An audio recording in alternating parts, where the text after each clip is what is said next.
7th class के सभी बच्चों का इस ऑनलाइन क्लास में हार्दिक अभिनंदन। आज कोरोना महामारी के कारण सभी बच्चे घर पर हताश होकर बैठे हैं कि हमारी क्लास चलेगी या नहीं चलेंगी। तो आपको डरने की कोई बात नहीं है। हम यहाँ पर ऑनलाइन क्लास ले रहे हैं और सभी बच्चों को प्रत्येक पार्ट को अच्छी तरह पढ़ना है। जितने वीडियो डाले जाएंगे प्रत्येक पार्ट के उन सबको बार बार देखते रहना है। प्रथम पार्ट को पढ़ने से पहले सब बच्चे सबसे पहले वीडियो को लाइक करें, सब्सक्राइब करें और अपने दोस्तों को शेयर करें। तो चलो आज पढ़ते हैं हम प्रथम पाठ है जिसका नाम है सुभाषितानी। तो प्रत्येक श्लोक का एक अच्छे से गायन होना चाहिए, क्योंकि श्लोकों को अगर हम अच्छी तरह पढ़ेंगे प्रत्येक का उच्चारण करना हमें आना चाहिए। तो आप बच्चे भी मेरी तरह प्रत्येक श्लोक का उच्चारण करें। पहला श्लोक हम पढ़ते हैं। पृथिव्याम त्रीणि रत्नानि जलम अन्नम सुभाषितम मूढ़े पाषाण खंडेषु रत्नम संज्ञा विधीयते। एक बार फिर पढ़ता हूँ। पृथिव्याम त्रीणि रत्नानि जलम अन्नम सुभाषितम मूढ़े पाषाण खंडेषु रत्नम संज्ञा विधीयते। पृथिव्याम यानी पृथ्वी के, त्रीणि यानी तीन, रत्नानि यानी रत्न, जल, अन्न और सुभाषितम। पृथ्वी के तीन रत्न होते हैं, वह होता है उनके नाम है जल, अन्न और सुभाषितम यानी सुंदर वचन। मूढ़े पाषाण खंडेषु रत्नम संज्ञा विधीयते, यानी जो मूर्ख लोग होते हैं, मूर्ख लोग क्या करते हैं, जो पत्थर के टुकड़े होते हैं उनको भी रत्नों की संज्ञा मानते हैं, यानी उनको भी कैसे की संज्ञा देते हैं, रत्नों की संज्ञा दे देते हैं। हम मानते हैं कि हीरे जवाहरात जो भी मानते हैं तो उन सबको हम क्या दे देते हैं, रत्नों की संज्ञा दे देते हैं। लेकिन जो रत्न हैं जो अत्यधिक आवश्यक हैं वह हैं जल, अन्न और सुभाषितम। तो हमारी जो पृथ्वी के तीन रत्न हैं वह है जल, अन्न और सुभाषितम। सत्येन धार्यते पृथ्वी, सत्येन धार्यते पृथ्वी, सत्येन तपते रवि, सत्येन वाति वायुस्, सर्वं सत्ये प्रतिष्ठितम्। सत्येन धार्यते पृथ्वी, सत्येन तपते रवि, सत्येन वाति वायुस्, सर्वं सत्ये प्रतिष्ठितम्। तो यहाँ पर देखो, सत्य से ही पृथ्वी धारण करती हैं और सत्य से ही सूर्य क्या करता है, तपता है। सत्येन वाति वायुस्, और सत्य से ही क्या करती है, जो वायु है वह बहती है। सर्वम सत्ये प्रतिष्ठितम, अतः सब कुछ सत्य में ही स्थित है, अर्थात सब कुछ सत्य में ही निहित है। सत्येन धार्यते पृथ्वी, सत्येन यानी सत्य को, धार्यते धारण करती है, पृथ्वी यानी पृथ्वी, यानी हमेशा सत्य से ही पृथ्वी धारण करती है। सत्येन तपते रवि, सत्य से ही सूर्य क्या करता है, तपता है, रवि बोलते हैं सूर्य को। सत्येन वाति वायुस्, और हमेशा सत्य से ही क्या करती है, वायु बहती है। सर्वम सत्य प्रतिष्ठितम्, और सब कुछ सत्य में ही विद्यमान है, यानी सब कुछ सत्य में ही स्थित है। तीसरा श्लोक हम पढ़ेंगे, वह है दाने तपसि शौर्ये च विज्ञाने विनयेन ये विस्मयो न हि कर्तव्यो बहुरत्ना वसुंधरा। दाने तपसि शौर्ये च विज्ञाने विनयेन ये विस्मयो न हि कर्तव्यो बहुरत्ना वसुंधरा। यानी अब देखो इसमें कह रहा है कि दाने यानी दान में, तपसी यानी तपस्या में, शौर्य यानी बल में यानी ताकत, च विज्ञाने विज्ञान में, विनय यानी विनम्रता में, और नए यानी नीतियों में, विस्मयो नहीं कर्तव्यो बहुरत्ना वसुंधरा, और क्योंकि इन सब चीज़ों में क्या करना चाहिए, यानी विस्मय नहीं करना चाहिए, यानी आश्चर्य नहीं करना चाहिए। वह है दान, तप, शौर्य, विज्ञान, विनय और नए नीतियों में, इन सब में क्या करना चाहिए, बिल्कुल भी हमें विस्मय यानी आश्चर्य नहीं करना चाहिए। अगर हम इनमें आश्चर्य करेंगे तो देखो क्या होता है, विस्मयो नहीं कर्तव्यो बहुरत्ना वसुंधरा, विस्मयो नहीं कर्तव्यो बहुरत्ना वसुंधरा, क्योंकि पृथ्वी है, जो हमारी पृथ्वी है वह अनेक अद्भुत वस्तुएं को धारण करने वाली हैं। अतः दान, तप आदि कुछ ही वस्तुओं पर आश्रय करना उचित नहीं है। तो दान, तप, शौर्य, विज्ञान और विनय और नीतियों में हमें बिल्कुल भी क्या करना चाहिए, विस्मयों नहीं कर्तव्यों यानी बिल्कुल भी हमें आश्रय नहीं करना चाहिए। बहुरत्ना वसुंधरा, क्योंकि यह जो है हमारी पृथ्वी है बहुत सारे रत्नों को धारण करने वाली होती हैं, तो इन सब चीज़ों में हमें बिल्कुल भी आश्रय नहीं करना चाहिए। हम पढ़ते हैं चौथा श्लोक। सद्वीरेव सहासित सद्वीकुर्वीत संगतिम सद्वीर्विवादं मैत्रीं च न सद्वी किंचिदाचरेत्। सद्वीर एव सहासित सद्वीकुर्वीत संगतिम सद्वीर्विवादं मैत्रीं च न सद्वी किंचिद आचरेत्। सद्वीर एव, तो यहाँ कह रहा है कि हमें सज्जनों के साथ ही क्या करना चाहिए, आचरण करना चाहिए, यानी सज्जनों के साथ ही रहना चाहिए। सद्वीर एवं सह यानी साथ में शीतयान रहना चाहिए। तो यहाँ पर कह रहा है कि सद्वीर एवं साहसित सज्जनों के साथ ही हमें रहना चाहिए। सद्वी कुर्वीत संगतिम, और सज्जनों की ही हमें क्या करनी चाहिए, संगति करनी चाहिए। सद्वीर विवादम मैत्रीं च, और सज्जनों के साथ ही हमेशा क्या करनी चाहिए, मित्रता करनी चाहिए। ना सद्भी किंचिद आचरेत, और जो दुष्ट लोग होते हैं उनका हमें बिल्कुल भी आचरण नहीं करना चाहिए, और दुष्ट लोगों के साथ हमें बिल्कुल रहना नहीं चाहिए। इसलिए दोबारा अर्थ बताता हूँ। सद्वीर एवं साहसिता, सज्जनों के साथ ही रहना चाहिए, उनके साथ ही बैठना चाहिए। सद्वी कुर्वीत संगतम, सज्जनों के साथ ही और उनकी ही संगति करनी चाहिए। जो अच्छे लोग होते हैं उनकी हमें क्या करनी चाहिए, संगति करनी चाहिए। सद्वीर विवादम मैत्रीं च, और सज्जनों के साथ ही हमें क्या करनी चाहिए, विवाद करना चाहिए। अगर लड़ाई भी हो तो सज्जनों के साथ ही होनी चाहिए और उनके साथ ही हमारी मित्रता होनी चाहिए। इसीलिए ना सद्वी किंचिद आचरेत, और हमें बिल्कुल दुष्टों का साथ नहीं देना चाहिए और दुष्टों के साथ हमें नहीं रहना चाहिए। पांचवा श्लोक पढ़ते हैं। धन धान्ये प्रयोगेषु विद्या संग्रहेषु च आहारे व्यवहारे च त्यक्त लज्जा सुखी भवेत्। धन धान्ये प्रयोगेषु विद्या संग्रहेषु च आहारे व्यवहारे च त्यक्त लज्जा सुखी भवेत्।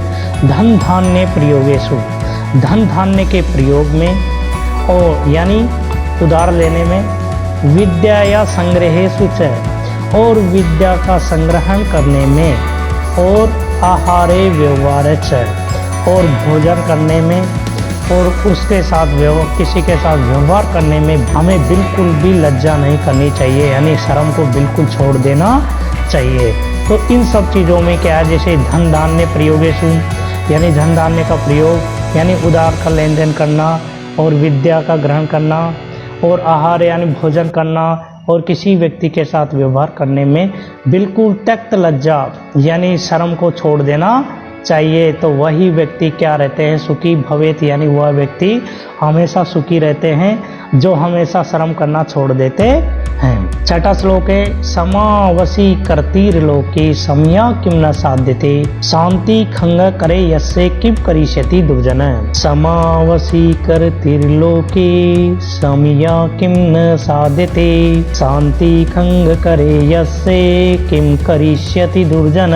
समावसी कर्तेर्लोके, इस संसार में, समावसी कर्तेर्लोके यानी लोके यानी बोलते हैं संसार को, सम यानी समा, किम न यानी क्या, न यानी नहीं, साध्यते यानी साधा नहीं जा सकता है। तो इस संसार में सबसे बड़ा क्या वशीकरण है, समा ही इस संसार में सबसे बड़ा वशीकरण है। शांति खंग करे यस्य किम करिष्यति दुर्जन, यानी जो है समा है इसके द्वारा क्या साधा नहीं जा सकता है, यानी समा के द्वारा सब कुछ हमाल कर सकते हैं। तो शांति खंग करे यस्य किम करिष्यति दुर्जन, अर्थात जिस व्यक्ति के हाथ में शांति रूपी तलवार है, अर्थात जो व्यक्ति शांत रहता है, दुर्जन उसका क्या कर सकते हैं। अगर जिस व्यक्ति के हाथ में एक शांति रूपी तलवार ले रखी हो तो जो दुष्ट लोग हैं उसका कुछ भी नहीं बिगाड़ सकते हैं। इसीलिए अगर किसी के साथ हमारा व्यवहार खराब हो जाता है तो उसको क्या कर देना चाहिए, बिल्कुल क्षमा कर देना चाहिए। इसीलिए कहा गया है श्लोक में समा वशी कृतिर्लोके समया किम न साध्यते शांति खंग करे यस्से किम करिष्यति दुर्जना। यानी समावशी करते लोके, इस संसार में सबसे बड़ा यानी किसी भी व्यक्ति को वश में करने का जो साधन है वह है क्षमा। इसीलिए क्षमा कर देना चाहिए। अर्थात जो व्यक्ति शांत रहता है बिल्कुल उसका दुर्जन कुछ भी बिगाड़ नहीं सकता है। और हम पढ़ेंगे हम इसके शब्दार्थ, यहाँ पर शब्दार्थ भी दे रखे हैं। जिन शब्दों का शब्दार्थ है बच्चों को नहीं आता है तो वो याद कर लें इनको भी।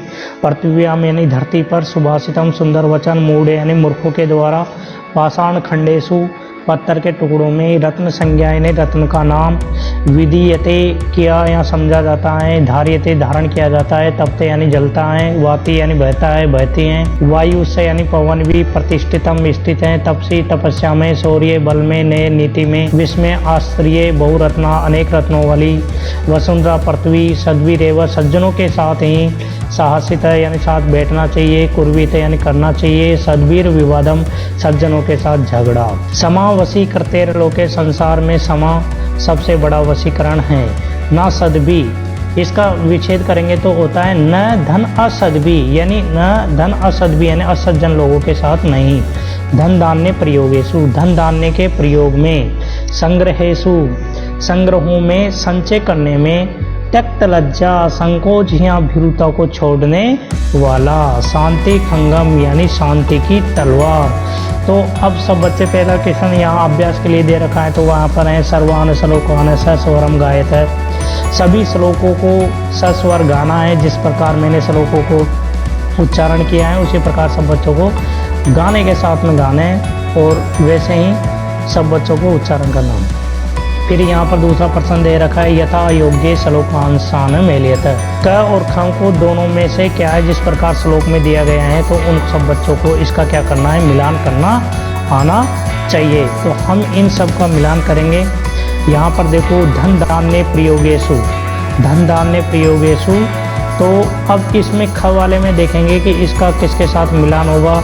विष्णु नहीं कर्तव्यो सत्येन धारिते पृथ्वी सद्वीर विवादम मैत्रीम च आहारे व्यवहारे च। अब ख में दे रखा है ना सद्वी किंचिदाचरे त्यक्त लज्जा सुखी भवेत बहुरत्ना वसुंधरा विद्या ग्रेसु च सत्येन तपते रवि। तो इन श्लोकों का हम मिलान करेंगे और प्रत्येक प्रश्न को हम हल करते हुए बता रहे हैं। तो सब बच्चे ध्यान दें कि प्रत्येक श्लोक का अर्थ भी आना चाहिए, तभी हम इन शब्दों का क्या कर सकते हैं, मिलान कर सकते हैं। अब देखो सब बच्चे यहाँ पर दूसरे प्रश्न का हम हल कर रहे हैं। तो यहाँ पर देखो श्लोकों के अनुसार मिलाएंगे हम। धन दान्य प्रयोगेशु, तो इसका मिलान होगा विद्या संग्रहेशु च। विष्णु नहीं कर्तव्यम बहुरत्ना वसुंधरा। सत्येन धार्यते पृथ्वी, तो इसका मिलान होगा सत्येन तपते रवि। सद्वीर विवादम मैत्री च ना सद्वी किंचित आचरेत। फिर इसका होगा आहारे व्यवहारे च तक्त लज्जा सुखो भवेत। तो अब तीसरा क्वेश्चन आता है एक पदेन उत्तरते, यानी एक पद में उत्तर देना है। तो पृथ्व्याम कति रत्नानि, पृथ्वी के कितने रत्न हैं, त्रीणि रत्नानि। पृथ्व्याम त्रीणि रत्नानि। मूढ़े कुत्र रत्न संज्ञा भी देते हैं, मूर्ख किसको रत्नों की संज्ञा देते हैं हम। तो बताओ किसको देते हैं, पाषाण खंडेश यानी पत्थर के टुकड़ों को रत्न संज्ञा विधीयते। पृथ्वी के न धार्यते, पृथ्वी किसके द्वारा धारण की जाती हैं, तो वह है पृथ्वी सत्येन धार्यते। के संगतिम कुर्वीत, किनकी संगति करनी चाहिए, सद्वी संगतिम कुर्वीत यानी सज्जनों की संगति करनी चाहिए। लोके वशीकृति का, संसार में सबसे बड़ा वशीकरण क्या है, समा। लोके वशीकृति ही समा। ये सब हमने श्लोकों में पढ़ा है तो सभी मिलान कर लें इनका। रेखांकित पदानी अधिकर्ते प्रश्न निर्माणों करोते, यानी रेखांकित जो पद हैं उनका क्या करना है, हमें प्रश्नों का निर्माण करना है। तो देखो यहाँ पर कह रहा है सत्येन वाति वायु। सत्येन वाति वायु, सत्य से बहती हैं, सत्य से बहती हैं, तो इसका प्रश्न निर्माण करेंगे हम। तो प्रश्न निर्माण में करेंगे केन वाति वायु।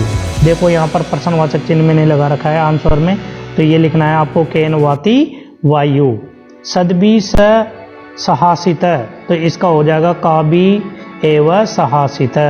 वसुंधरा बहुरत्ना भवती, यानी पृथ्वी बहुत रत्नों वाली होती हैं, तो यहाँ पर प्रश्न बनाएंगे हम। का यानी कौन बहुरत्नों वाली होती हैं। तो कौन बहुरत्नों वाली होती हैं, तो इसका होगा का बहुरत्ना भवती, पर्सन बनेगा इसका। विद्या संग्रहेषु तक्त लज्जा सुखी भवेत, तो इसका बनेगा कस्या संग्रहेषु तक्त लज्जा सुखी भवेत। सद्भि मैत्रीम कुर्वीत, तो किसके साथ मित्रता यानी सज्जनों के साथ मित्रता करनी चाहिए, तो इसका प्रश्न बनाएंगे हम काबी मैत्रीम कुर्वीत, यानी किनके साथ मित्रता करनी चाहिए। तो प्रश्न 5वां आता है कुत्र विस्मयम न कर्तव्यम, पृथ्व्याम प्रश्नों को उत्तराणी लिखना है। कुत्र विस्मयम न कर्तव्यम, तो श्लोकों में हमने पढ़ा था बहुरत्ना वसुंधरा इति विस्मयम न कर्तव्यम, यानी पृथ्वी क्या है बहुत रत्नों वाली होती हैं, तो इसलिए हमें क्या करना चाहिए, विस्मय यानी आश्चर्य नहीं करना चाहिए। पृथ्व्याम त्रिरत्नानि कानि, अभी पढ़ा था हमने पृथ्व्याम त्रिरत्नानि जलम अन्नम सुभाषितम, तो क्या आ जाएगा जलम अन्नम सुभाषितम। त्यक्त लज्जा पुत्र भवे सुखी भवेत, त्यक्त लज्जा आहारे व्यवहारे च सुखी भवेत, यानी हमें क्या है भोजन करने में व्यवहार करने में हमें क्या करनी चाहिए, शर्म को बिल्कुल छोड़ देना चाहिए। छठा क्वेश्चन है मंजूषात पदानी चित्वा लिंगानुसारम लिखत, यानी लाइन के अंदर जो शब्द दिए गए हैं रत्नानी वसुंधरा सत्येन सुखी अन्नम वैनी रवि पृथ्वी संगतिम, तो इनको क्या करना है लिंगों के अनुसार मिलान करना है। तो लिंग जैसे होते हैं पुल्लिंग स्त्रीलिंग और नपुंसक लिंग, यानी संस्कृत में 3 प्रकार के लिंग होते हैं। तो पुल्लिंग कौन कौन से शब्द होते हैं, स्त्रीलिंग कौन से हैं, नपुंसक लिंग कौन होते हैं, तो इनमें मिलान करना है। तो मैंने यहाँ पर मिलान कर दे दिया है आपको। पुल्लिंग में होता है सत्येन रवि अन्नम, और स्त्रीलिंग में आती है वसुंधरा पृथ्वी वहीन, वहीन बोलते हैं अग्नि को।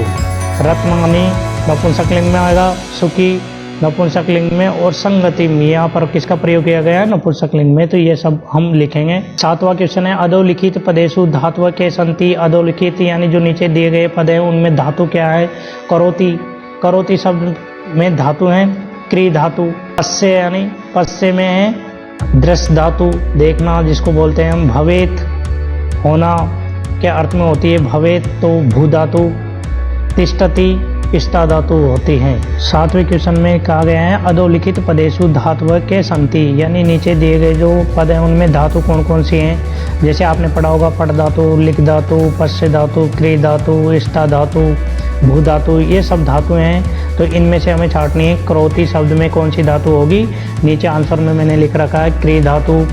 पश्य, पश्य में धातु होती है दृश्य धातु, भवेत भू धातु, तिष्ठति इष्टा धातु। तो इसी प्रकार हमें प्रश्नों को हल करना है। आज हमारा पाठ यहीं पर ख़त्म होता है। सभी बच्चों ने इस पाठ को अच्छे से सुना, उनको मेरी तरफ से बहुत बहुत धन्यवाद। तो सभी बच्चे इस वीडियो को अत्यधिक शेयर करेंगे, लाइक करते रहेंगे। जिन बच्चों ने अभी तक सब्सक्राइब नहीं किया है वो इस चैनल को सब्सक्राइब कर दें ताकि प्रत्येक वीडियो आपको यहाँ पर मिलता रहे। आज की क्लास हम यही समाप्त करते हैं।